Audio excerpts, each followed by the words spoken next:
एक मशकूक बैग बरामद होता है अडयाला जेल के बाहर से और कहा जाता है कि 1500 ग्राम धमाका खेज़ मवाद उसमें से बरामद हुआ है। जबकि दूसरी तरफ आज ही इमरान खान साहब ने रजामंदी ज़ाहिर की है कि वो नैब तरमीम केस में जो इख्तियार दिया है या हक दिया है सुप्रीम कोर्ट ने, वो उसमें ख़ुद पेश होंगे। आप क्या कहना चाहेंगे सिक्योरिटी इशूज़ के हवाले से? देखिए, पहली बात तो यह है कि सिक्योरिटी इशू के हवाले से अगर जेल सुप्रीडेंट के इर्द गिर्द जितनी सिक्योरिटी होती है, जेल अथॉरिटीज़ उसकी रिस्पॉन्सिबल है। अगर कोई रख के गया है वहाँ करीब एरिया पे, तो सारे स्ट्रॉन्ग सीसीटीवी फुटेजेस हैं, वो पता कराएं कि कौन शख्सियत है और किसकी आशीर्वाद से और मकसद क्या हासिल करना चाहते हैं। मकसद अगर ये है कि आप पूरे पाकिस्तान में एक शख्स को अगर सिक्योरिटी नहीं दे सकते, जी। पूरे पाकिस्तान में एक शख्स को, तो 25 करोड़ आवाम को सिक्योरिटी कौन देगा? यानी एक शख्स को आप सुप्रीम कोर्ट में नहीं ला सकते। जब याद होगा कि हम कहते थे कि कचहरी या फिर मरकज़ की बजाय बाकी आप हाई कोर्ट में या स्पेशल कम्प्लेक्स में आप हमारी हाज़िरी कराएं, तो हमारे खिलाफ वारंट ऑफ अरेस्ट हर रोज़ जारी होता था। और यही गवर्नमेंट थी जो ये कहती थी नहीं नहीं कोई सिक्योरिटी थ्रेट नहीं है, जाएँ जी अदालतों में पेश हो। अब भाई अब तो आपने एक पूरी सिक्योरिटी के साथ आपने लाना है, उनको अदालत में पेश करना है और सुप्रीम कोर्ट का हुक्म है। बल्कि पिछले हफ्ते उसका हुक्म था इलेक्शन कमीशन का। सेक्रेटरी इंटीरियर ने एक ऑर्डर कर दिया कि नहीं जनाब, इलेक्शन कमीशन ऑफ पाकिस्तान जो अपने आप को एक आइनी इदारा है वाकई सेंस में, और एक इस वक्त फुल अथॉरिटी उनके पास है कि किस शख्स की कहाँ पोस्टिंग होनी है कहाँ नहीं होनी है, उसको लिख के सेक्रेटरी इंटीरियर भेज रहा है कि जनाब आप जेल चले जाएं अगर आपको वाकई कोई प्रोसीडिंग करनी है, या आपने उनका प्रोटेक्शन आर्डर क्यों जारी कर दिया है। तो मैंने उनको कहा था कि क्या इलेक्शन कमीशन ऑफ पाकिस्तान को सिर्फ इमरान खान नजर आता है जिसके खिलाफ आपने कंटेम्प्ट पिटीशन फाइल करनी है, तो आप इधर भी ज़रा कंटेम्प्ट प्रोसीड कर लें। फिर उन्होंने परसों ही तलब किया है, 13 तारीख को आई थिंक रखा है। ये मामला देखिए, आप ये बात यह है कि ये जो सिक्योरिटी इशू है वो बहुत सेंसिटिव इशू है। उसको इस अंदाज में और इस कैजुअल अंदाज में ये कह देना और ऐसा माहौल क्रिएट करना कि हम इमरान खान का जेल ट्रायल हर हाल में करेंगे क्योंकि सिक्योरिटी थ्रेट है। जनाब, जेल के इर्द गिर्द से हमें कोई मवाद मिला है, इसलिए हम सुप्रीम कोर्ट में पेश नहीं कर सकते। तो कमाल की बात है। तो फिर ये हम जो बिलियंस ऑफ रुपीज़ पुलिस पे, पैरामिलिट्री फोर्सेस पे, रेंजर्स पे और इन पे खर्च करते हैं, वो किस लिए? अगर आप सिक्योरिटी एक शख्स को नहीं दे सकते, तो सिटीजन ऑफ पाकिस्तान फिर जो बिलियंस ऑफ रुपीस खर्च कर रहे हैं सिक्योरिटी के नाम पे, वो फिर किस लिए कर रहे हैं? ये अगर वो पेश नहीं करते सुप्रीम कोर्ट में, तो क्या आप चीफ जस्टिस पाकिस्तान से इस हवाले से कोई बात करना चाहेंगे? उन्हें चीफ कोई जस्टिस ऑफ दरख्वास्त पाकिस्तान, देंगे, उन्हें लिखेंगे कि भाई आपके हुक्म पे हम उन्हें पेश करना भी चाहते हैं, वो आना भी चाहते हैं, मगर सूरत हाल ये है। चीफ जस्टिस ऑफ पाकिस्तान का ये हुक्म है और जो हुक्म तूली करेगा चीफ जस्टिस ऑफ पाकिस्तान, वो कंसर्न लोगों के खिलाफ तौहीन अदालत करेगा और वो तौहीन अदालत की कार्रवाई सारी पब्लिक देखेगी। और ये एक टेस्ट केस भी होगा ऑनरेबल चीफ जस्टिस काजी फाइसा तो साहब आप पे, जो उसके लिए मैं नहीं तौहीद समझता। अदालत की दरख्वास्त दायर करेंगे, तो क्या करेंगे? दरखास्त की बारी आएगी तो करेंगे, लेकिन ये बेसिकली कंटेम्प्ट और कंटेम्नर के दरमियान होता है। आप ये समझते कोर्ट हैं और कंटेम्नर के दरमियान होता है। लिहाजा मैं नहीं समझता कि उसमें चीफ जस्टिस साहब को ज़रूरत पड़ेगी कि हम कोई दरख्वास्त दें। उसको मोटो एक्शन लेने का उनको अख्तियार है, यानी जो भी कोई अथॉरिटी अदालत की हुक्मतुली करेगी तो उनको ये अख्तियार है कि वो प्रोसीडिंग्स कर सकते हैं। अच्छा, इलेक्शंस के हवाले से आपकी क्या स्ट्रेटजी है? जिस तरह से गिरफ्तारियां जो है वो डाल रहे हैं और ये भी सुना जा रहा है, ज़राए ये बता रहे हैं कि ग्रैंड एक और जो है वो दोबारा से ऑपरेशन शुरू करने जा रहे हैं, लोगों को जो है वो गिरफ्तारी जो है वो। जिस दिन आपको याद होगा कि इलेक्शन की तारीख आई है, सेम डे एक तोहफा हमें मिला सब कैसर की सूरत में।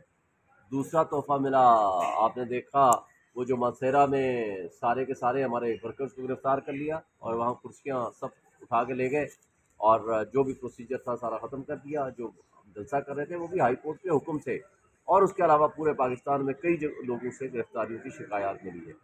लेकिन ये सारा तर्ज अमल बौखलाहट की शिकार है। हमारी ये जो केयर टेकर सेटअप से लॉ इन्फोर्समेंट एजेंसीज़ हैं और हमारे मुल्क की इस्टेब्लिशमेंट है, और ये वो लोग हैं जो नहीं चाहते कि इलेक्शन हो।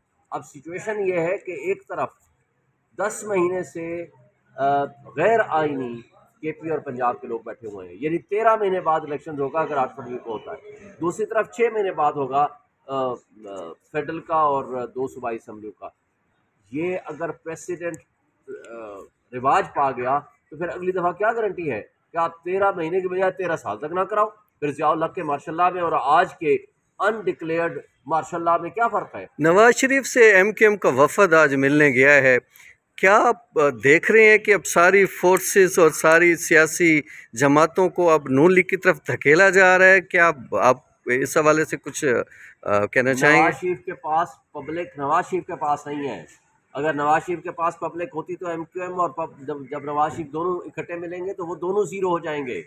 MQM मिली थी ना PDM की जमातों के साथ, यही नवाज शरीफ की हुकूमत थी ना पिछले 16 महीने में, जो माशी तबाही की है, जो इस मुल्क के साथ बेड़ा गर्क किया है।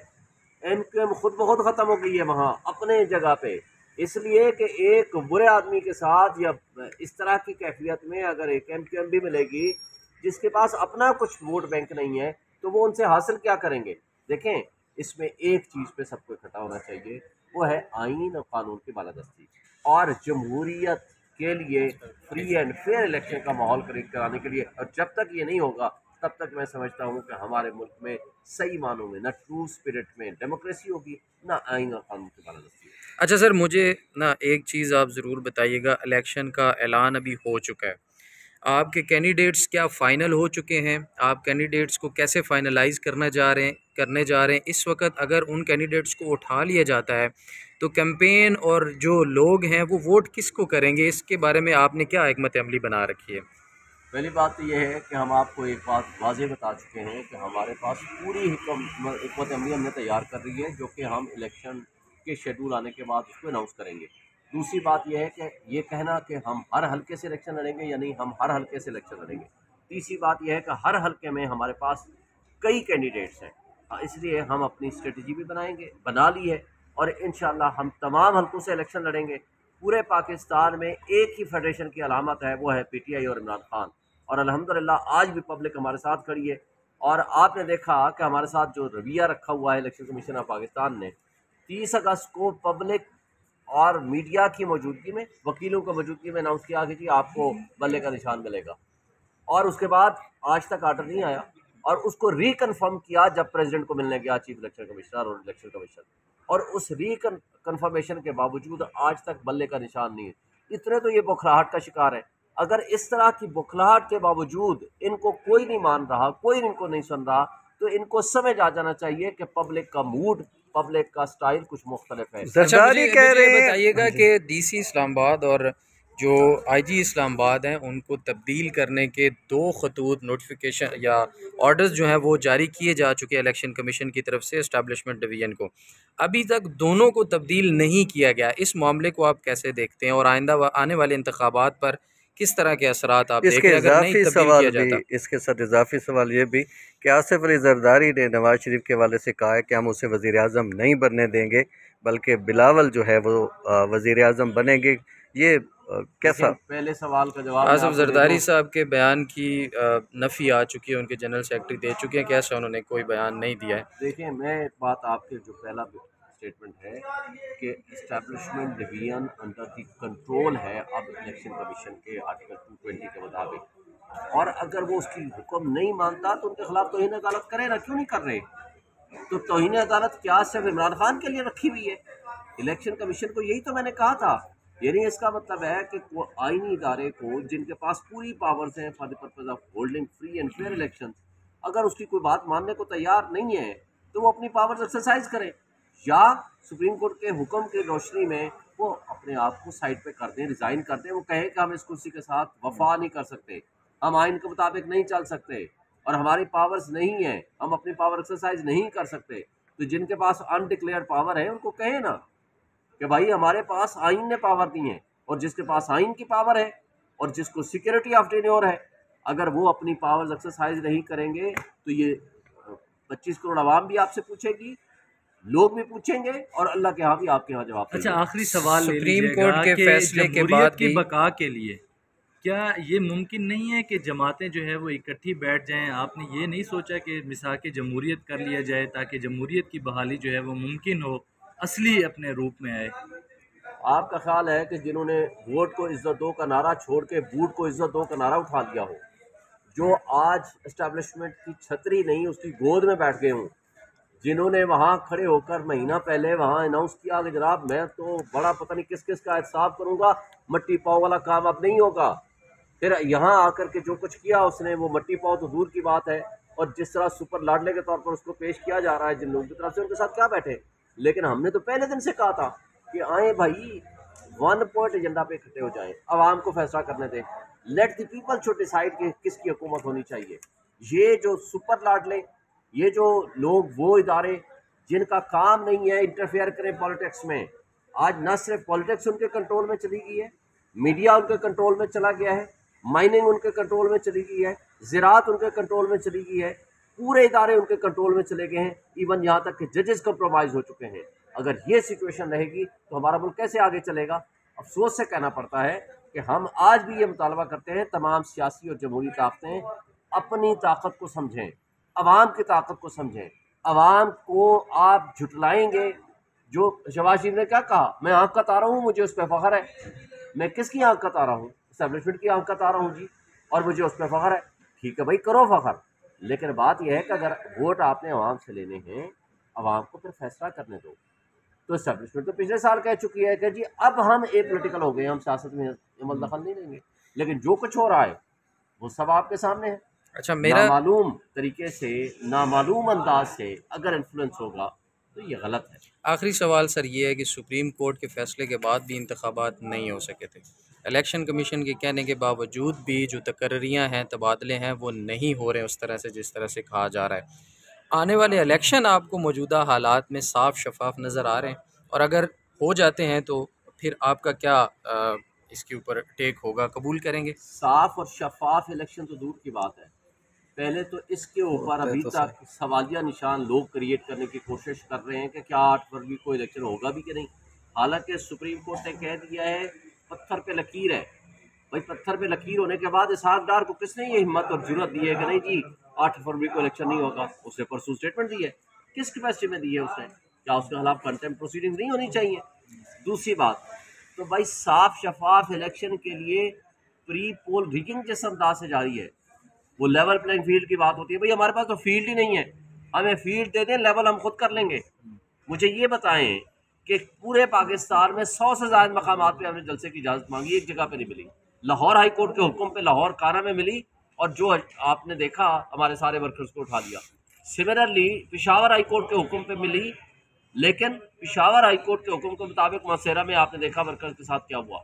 फिर सिर्फ यही नहीं, असद कैसर साहब जो हमारी पॉलिटिकल कमेटी के चेयरमैन हैं, और उसने पूरे केपी में वो सारे कन्वेंशन और प्रोग्राम करने थे, उसको उठा लिया गया, उसके सगे भाई के खिलाफ भी पर्चा दे दिया गया। अगर ये जो तर्ज अमल है, ये सारा का सारा उनकी बुखलाहट को शो कर रहा है। लेकिन इस तरीके से लोगों की नफरतें मज़ीद बढ़ेंगी, इस तरीके से रियासत हमारी मुतहम्मिल नहीं हो सकती फर्दर एडवेंचर्स और मिस एडवेंचर्स की। इसलिए कि आज जो सिचुएशन लोगों की हो चुकी है, लोगों के पास बिल भरने के पैसे नहीं हैं, लोगों के पास बच्चों की फीसें देने के पैसे नहीं हैं, लोगों के पास रोटी खाने को पैसे नहीं हैं, अनएम्प्लॉयमेंट इतनी ज़्यादा हो चुकी है कि आपके लिए मुल्क को चलाना मुमकिन नहीं रहा। लेकिन उसके साथ साथ आप ज़ोर ज़बरदस्ती, आज 50% से ज़्यादा आपका वोटर जो है वो जो नौजवान है, जो 100% इमरान खान के साथ है, और ओवरऑल पूरे पाकिस्तान की आबादी 90% इमरान खान के साथ खड़ी हुई है। तो आप 90% को नगेट करके पूरी आवाम को आप गुलाम बना के आप ये तस्वर करते हैं कि हम इम्पोज कर देंगे, नवाज शरीफ जैसा भगोड़ा आएगा और उसको उठा करके हम सुपर लाडला बना के आपके ऊपर मुसल्लत कर देंगे। ऐसा लोग नहीं एक्सेप्ट करने वाले। लिहाजा लोगों की विश और ख्वाहिश को रखें, पुराने तरीका वारदात ख़त्म करें और election free and fair election कराएं। और अगर नहीं कराएंगे तो ये डिस्क्रेडिटेड इलेक्शंस को ना कोई मानेगा, ना इस इलेक्शन की कोई हैसियत होगी, और इसके मुताबिक बनने वाली कोई सो कार्ड कोई भी हुकूमत आएगी तो 6 महीने से ये हदबंदियां जो की जा रही है नई, उसमें कोई शिकायत मिली है? चेहरे बदले हैं, निज़ाम नहीं बदला। पहले इमरान खान लाडले थे, अब नवाज शरीफ लाडले हैं, उनको अब सामने लाया गया। यही पूरा एक सर्कल चल रहा है, इसको ख़त्म करने का कोई पक्का हल जो है वो किस तरह आप देखते हैं? मेरी बात तो आपको बता दूं, मुझे बताएं ना, 2018 की बात आप लोग करते हैं। इमरान खान लाडला है, अवाम का लाडला है। मुझे बता दें, कहते हैं जी आरटीएस बिठाया गया था। ख्वाजा आसिफ ने किसको टेलीफोन किया था? आरटीएस इन लोगों के लिए बिठाया गया था। ख्वाजा आसिफ जो हारने वाला था, चीफ ऑफ आर्मी स्टाफ को फोन करके कहता है जी मुझे जितवाओ। और जितवा दिया गया जो खुद मानता है। ख्वाजा आसिफ कहता है कि जी हम डील करके नवाज शरीफ को लेकर गए थे। वो भाई डीलर भी कभी लीडर हुआ करते हैं। इमरान खान वाहिद विजनरी लीडर है जिसने इस मुल्क के लोगों को शऊर दिया है। आज आपने देख लिया लम्स में क्या हुआ। लम्स में जब गया है आपका अनवार काकड़, लोगों के सवालों का जवाब आया है। ये वो शऊर है जो पब्लिक को मिला है, जो लोगों को मिला है। आज तो वो जेल में है ना। आज कितने पूरी दुनिया में आप चले जाओ, ओवरसीज में चले जाओ, किसी जगह चले जाओ, मार्केट में चले जाओ, एक आम आदमी, एक वर्कर, एक मजदूर, एक चौकीदार खड़ा होकर के आपको सच बताएगा कि कौन इसके साथ जुल्म कर रहा है।